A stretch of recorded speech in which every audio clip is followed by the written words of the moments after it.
Hey there, friends. Pastor Jason here. Glad you can join me for daily devotionals. Today we start a new book. That's right. We're in the book of Exodus. We're going to learn the whole story of Moses from beginning to end.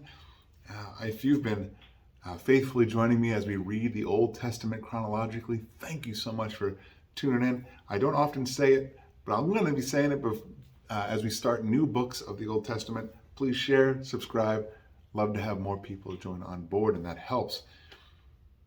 So we're in Exodus, right? We've read some of the longer books of the Bible. We did Genesis. We did Job there earlier on, right there in the middle of Genesis, because that's where it kind of takes place chronologically.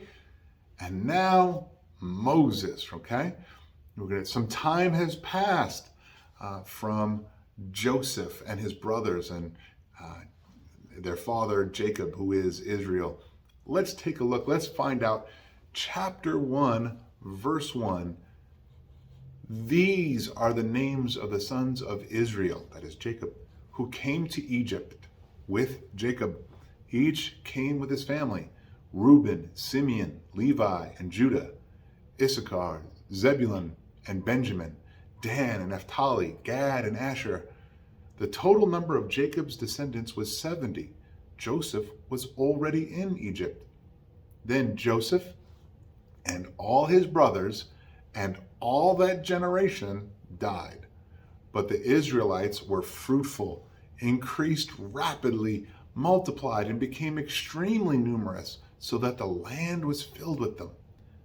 A new king who had not known Joseph came to power in Egypt.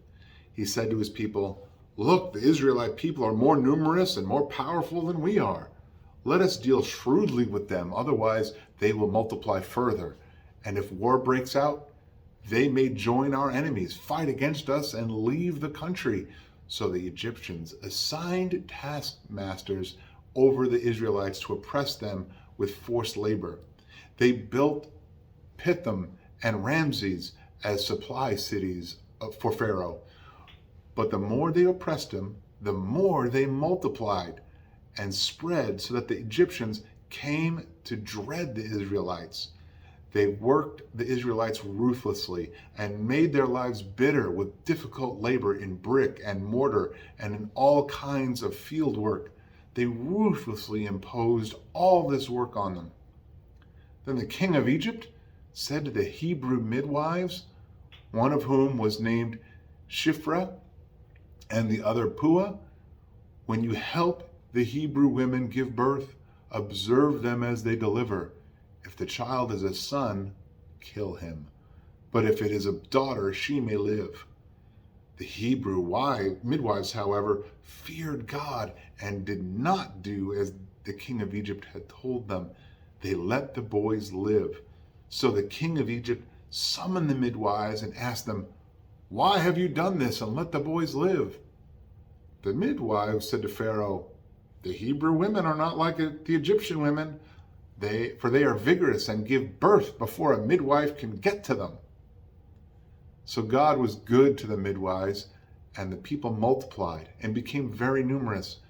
Since the midwives feared God, he gave them families.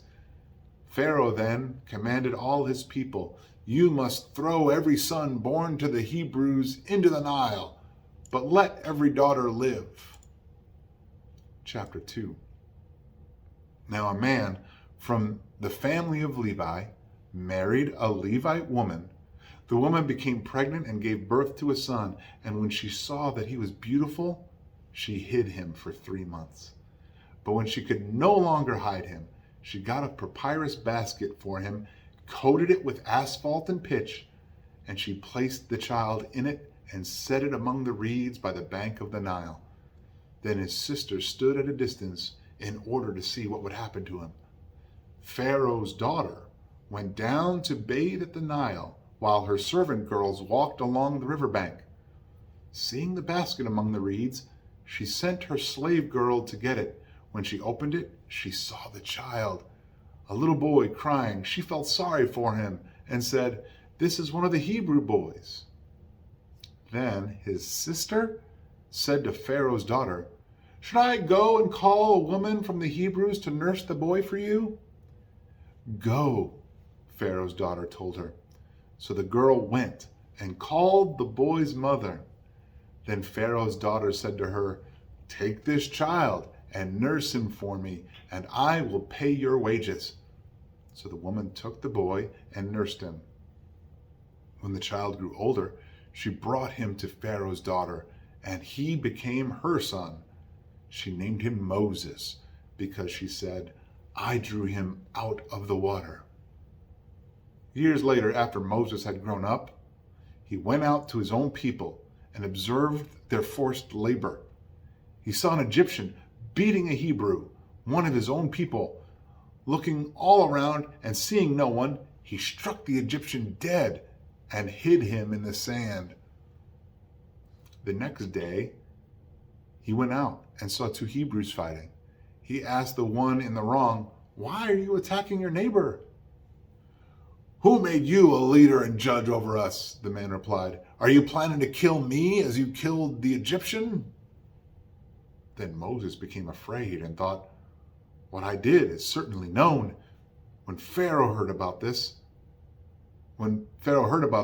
he tried to kill Moses, but Moses fled from Pharaoh and went to live in the land of Midian and sat down by a well. Now the priest of Midian had 7 daughters. They came to draw water and filled the troughs to water their father's flock. Then some shepherds arrived and drove them away, but Moses came to their rescue and watered their flock. When they returned to their father Reuel, he asked, "Why have you come back so quickly today?" They answered, "An Egyptian rescued us from the shepherds. He even drew water for us and watered the flock." "So where is he?" asked his daughters. "Why then did you leave the man behind and invite him to eat dinner?" Moses agreed to stay with the man, and he gave his daughter Zipporah to Moses in marriage.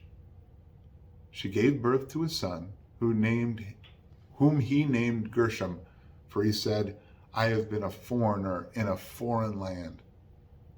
After a long time, the king of Egypt died.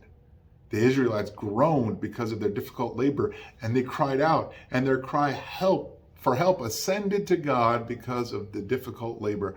So God heard their groaning, and he remembered his covenant with Abraham, Isaac, and Jacob.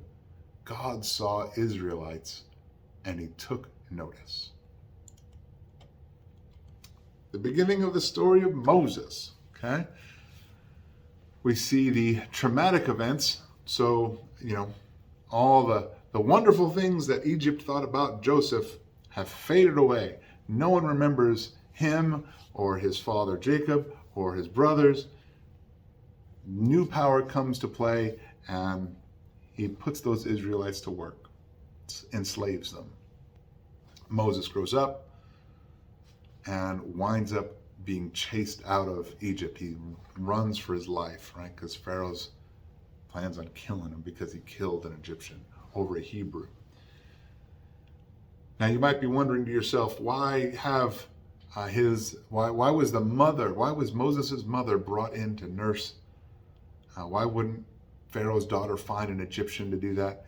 That's because the Hebrews were abhorrent to the Egyptians.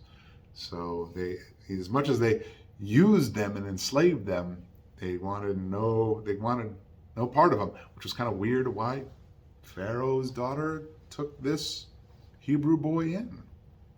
And then we see that once the king of Egypt dies, the Israelites groan, right? They groan for obvious reasons, being enslaved, and they cry out to God. And then we get some interesting verses at the end. Now, usually around here, we're trying to keep things simple, and I'm going to try to keep this simple. God, in verse 24, God hears their groaning, and he remembered his covenant and saw the Israelites, and he took notice, right? The cry for help ascended to God in verse 23 even. Now, we know that the Lord is present. He's all present, all powerful, all knowing. He hears it all.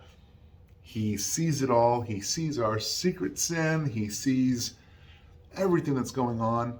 And here in the scripture, it's intoned like there's this something like it's got to reach to the Lord, like he doesn't hear it otherwise, that he doesn't remember, that he has to take notice, that he doesn't already notice. Just so we understand, he does. All of that is not a surprise to him. He knows it. He knows what's going on. And we get this understanding from this scripture that there is something that we, on our end, there is something important about us crying out to the Lord, right? There's something important about us wanting him and his attention, and us getting to a place where we humble ourselves before him.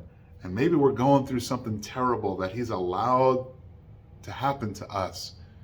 There's something important about us taking and making sure we're not just crying out, but we're crying out to him and for his rescue and his salvation.